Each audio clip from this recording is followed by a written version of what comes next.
à l'adoption du budget. Donc, nous sommes un petit peu en retard sur l'horaire parce que cette séance était prévue à 19h25. On vient tout juste de terminer la séance sur l'adoption du budget 2024. Donc, vous avez reçu l'ordre du jour préalablement. Est-ce que j'ai quelqu'un pour en faire la proposition? Il y a juste des modifications à l'ordre du jour. Oui. En fait, modification au point 7, on devrait lire décembre plutôt que le mois de novembre. Au point 10, on retire l'année 2024, c'est une coquille. Et on retire aussi le point 6.1, règlement numéro 1666 et les emprunts temporaires. Parfait. Est-ce que vous êtes prêts à procéder à l'adoption? Oui. Merci.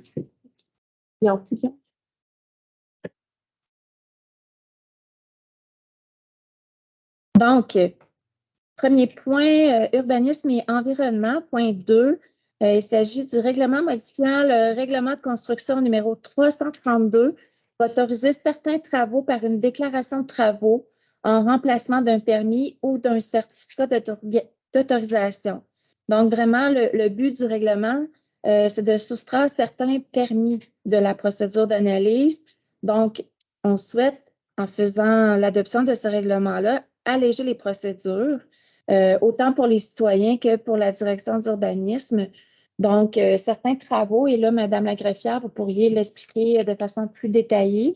En fait, l'objectif de ce règlement-là, c'est que certains types de travaux n'auront plus besoin de faire l'objet d'un permis. En fait, ça va être une déclaration que les gens vont devoir faire. Je donne un exemple. Il y a une série de travaux qui sont mis dans le règlement. Par exemple, changement de porte et fenêtre. Ce ne sera pas un permis obligatoire à obtenir, mais une déclaration obligatoire à faire à la ville. Changement d'armoire. Donc, c'est vraiment pour alléger la procédure au niveau de l'urbanisme pour des travaux qui peuvent avoir une incidence sur la valeur, mais il peut quand même monopoliser énormément du travail au sein des équipes. Donc, c'est l'objectif. Et ces déclarations-là, ben, c'est obligatoire, mais c'est la tarification, en fait, c'est gratuit pour les citoyens. Vous allez le voir dans le règlement de tarification qui va être adopté. Donc, évidemment, ce règlement-là aussi a pour but d'accroître l'efficacité. Donc, c'est déjà une première action avec ce que je mentionnais tantôt par rapport au budget. On le sait, nos citoyens veulent faire des améliorations à leur résidence. Puis souvent, mais compte tenu du nombre vraiment accru de demandes au niveau du département d'urbanisme, mais il y a une certaine attente. Donc, on pense que en modifiant le règlement comme tel, mais ça va vraiment accroître, premièrement, le service aux citoyens, ça va améliorer l'efficacité de nos équipes, puis tout ça, ben, dans le but, encore une fois, là, de bonifier le service. Donc, est-ce que quelqu'un est prêt à en faire l'avis de motion? Camarades. Merci. Puis, quelqu'un pour en faire la proposition du projet de règlement en fait. Rien. Merci.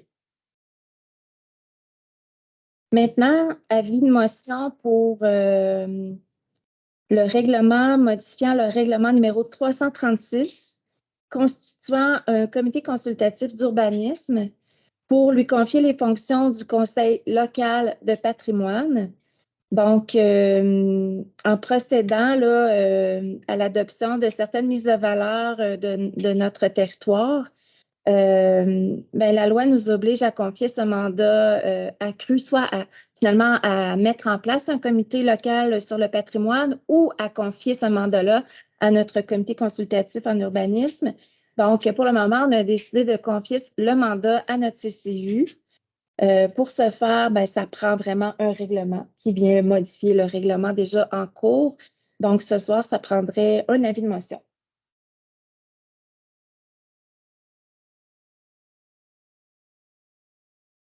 Maintenant, point 4, avis de motion et dépôt de projet de règlement pour le règlement créant une réserve financière pour le financement des dépenses liées aux mesures d'urgence. Donc, comme je vous en parlais tantôt, de nouveaux fonds de prévoyance, notamment par rapport aux mesures d'urgence. Donc, c'est l'avis de motion en vue de la création de ce fonds-là ce soir.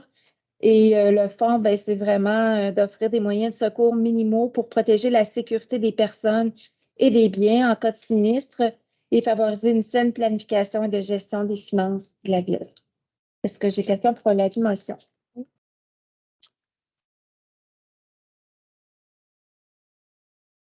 Point 4.2, règlement sur la tarification des biens, services et activités pour l'année 2024. Donc, on est toujours dans les avis de motion en lien avec le budget 2024 qui vient tout juste d'être adopté. Ben, ce règlement a pour but justement d'établir la tarification des biens, services et activités pour la prochaine année. Maintenant, règlement 1747, un règlement pour décréter l'imposition d'une variété de taux de la taxe foncière générale et d'autres dispositions concernant les taxes et compensations pour l'exercice 24. Donc, comme son nom l'indique, c'est vraiment l'objectif du règlement. Pierre Moraz. Et finalement, en 4.4, un règlement pour décréter une dépense et un emprunt de 1 840 000 pour la construction de services municipaux à Sainte-Gertrude afin d'y réaliser un développement domiciliaire. Pause.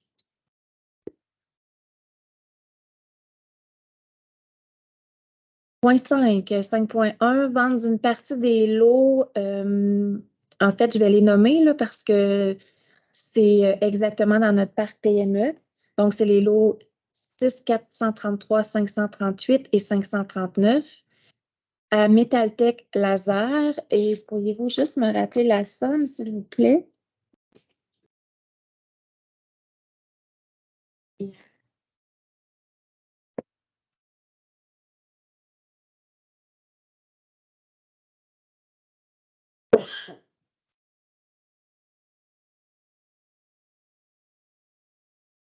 Donc, c'est une transaction qui s'élève à 7 340 et 62.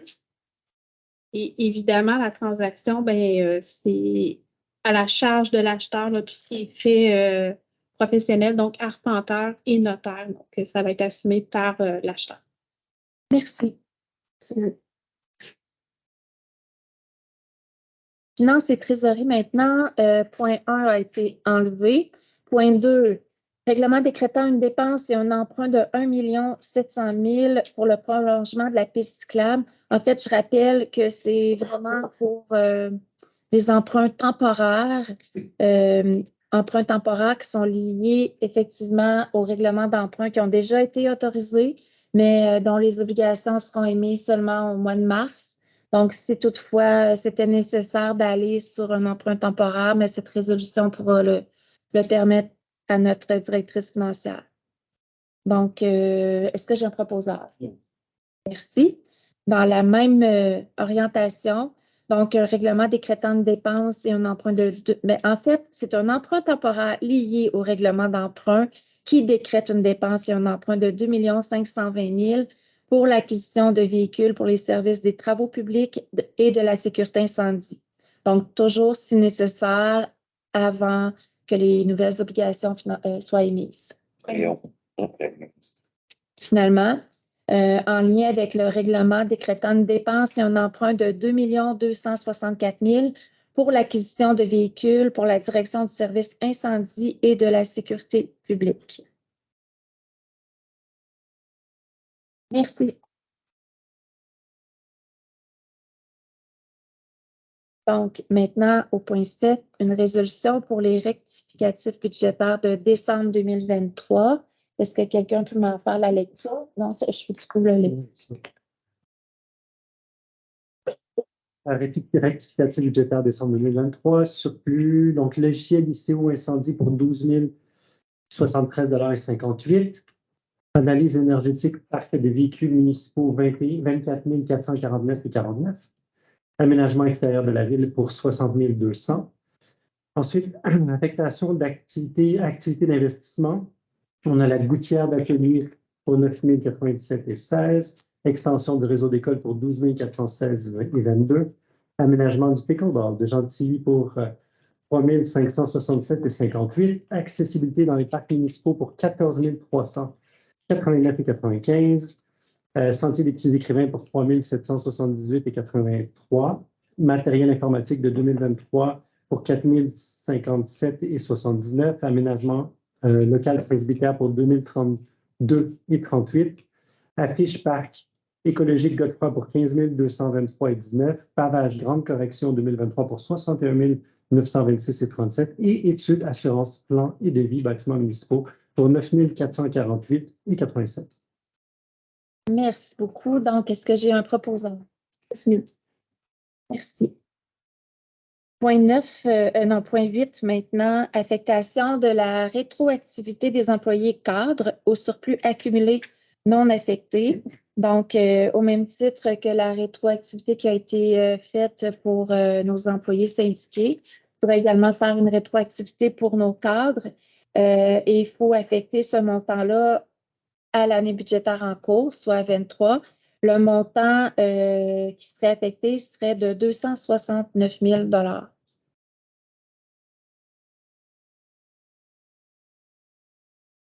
L'année 24, parce que la rétro va être émise en 24.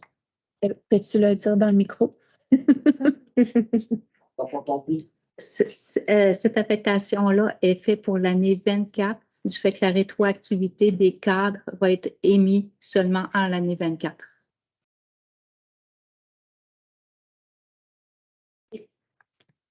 Et est-ce que c'est le montant de 269 000? Oui, c'est le montant de 269 000 qui va être affecté pour le budget 2024 avec le surplus. Parfait. Est-ce que j'ai un proposeur?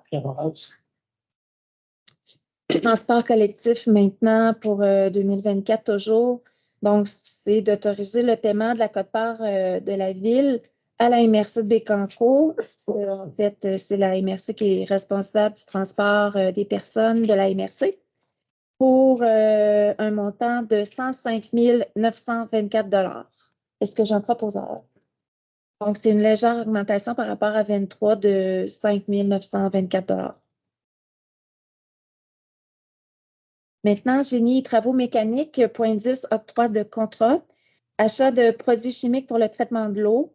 Donc, au point 1, il s'agit de hypochlorite de sodium, d'accorder le contrat de Javel Boisfranc. Non, excusez-moi, je reprends. D'accorder le contrat à Javel Boisfranc pour le prix de 56 446,98 taxes incluses. Merci.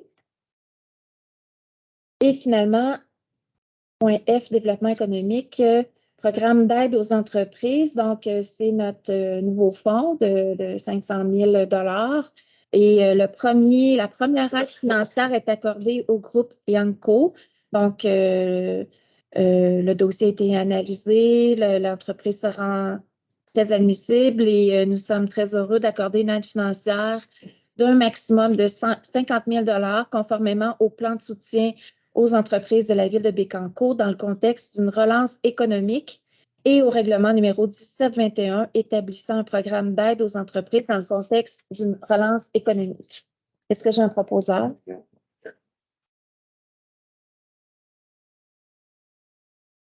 Donc, c'est ce qui met à la séance extraordinaire. Nous serions maintenant à la période de questions, qui est là maintenant générale.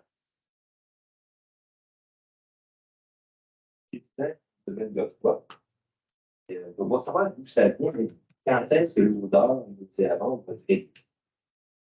Oui, ben c'est une très, très bonne question parce que, en fait, je vous confirme que cette odeur-là vient de la fromagerie d'Ancêtre.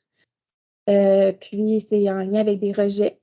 Puis, la ville est très préoccupée par ce dossier, puis est exactement en train de régler ce dossier. Donc, ce qu'on souhaite, c'est que ça puisse se régler le plus rapidement possible. Je sens pas que chez nous, évidemment, les amis, c'est autres façons.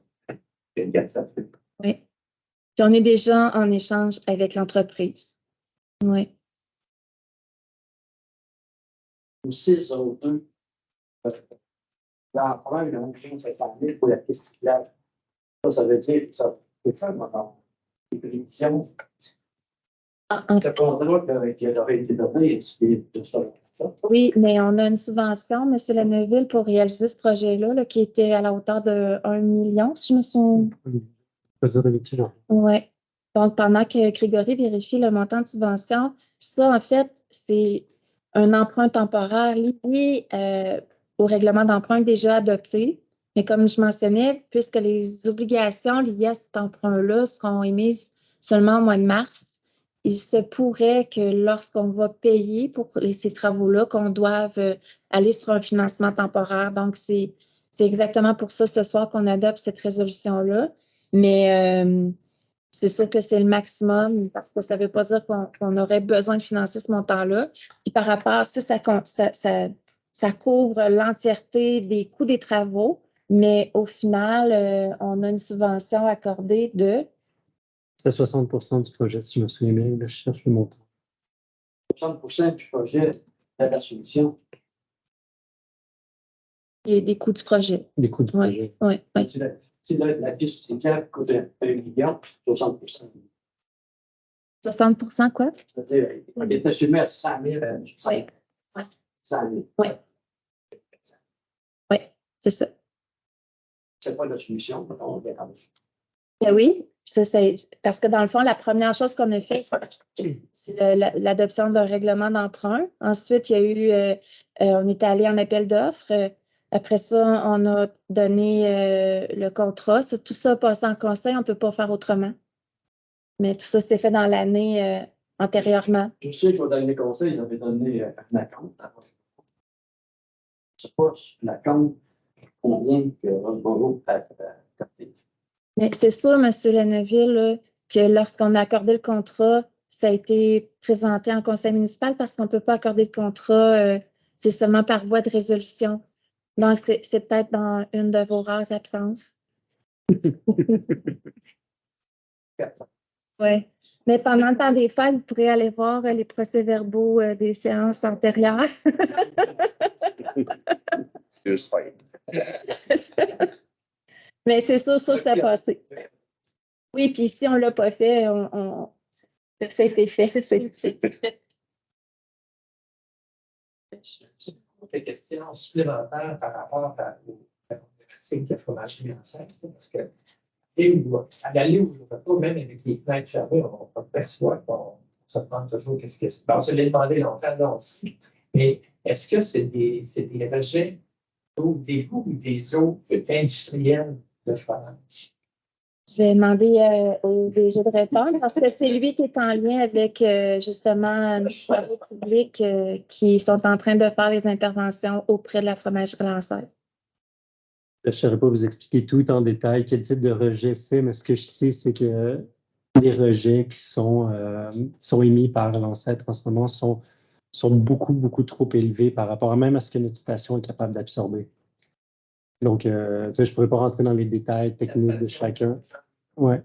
Donc, on est en train de, comme Mme la mairesse disait, dans le fond, on est en communication avec eux depuis un long moment déjà, puis les niveaux de discussion augmentent à chaque fois pour être sûr que les mesures soient mises en place. Merci.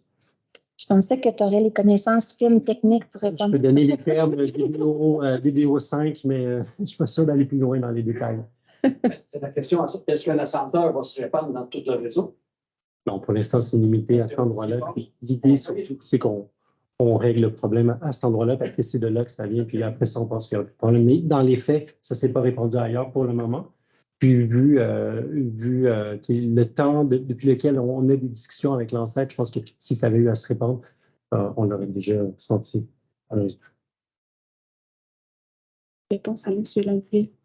J'ai votre réponse, M. Lenneville. Le 21 août 2023, je pense que vous n'étiez pas là. C'est à la compagnie Roxborough pour 1 450 000 de contrat été octroyé. Et voilà. On s'en souvient, avec cette empêche, là. 1 457 000. Ça veut dire que tu es fiché parce qu'il sert quand tu n'es pas là.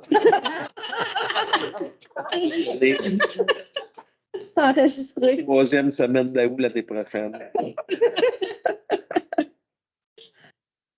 y a des projets de 2024 de prolongement ou de nouvelles.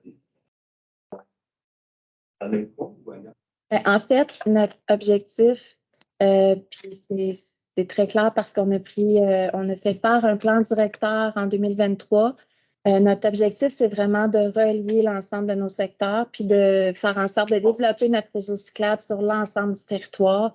Donc, là, on sait déjà qu'il y a une somme qui est prévue en 2024 pour bonifier notre réseau. Actuellement, on n'a pas encore de détails plus précis sur par quel secteur on va débuter, là. Ça, c'est dans nos prochaines étapes. Mais oui, à chaque année, il va y avoir des travaux de fait à ce niveau-là.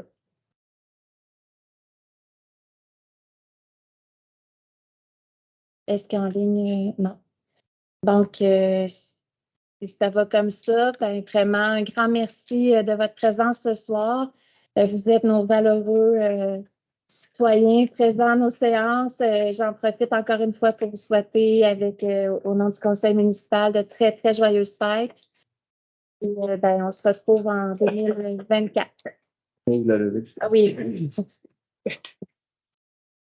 On les mots de la boucle. Oui.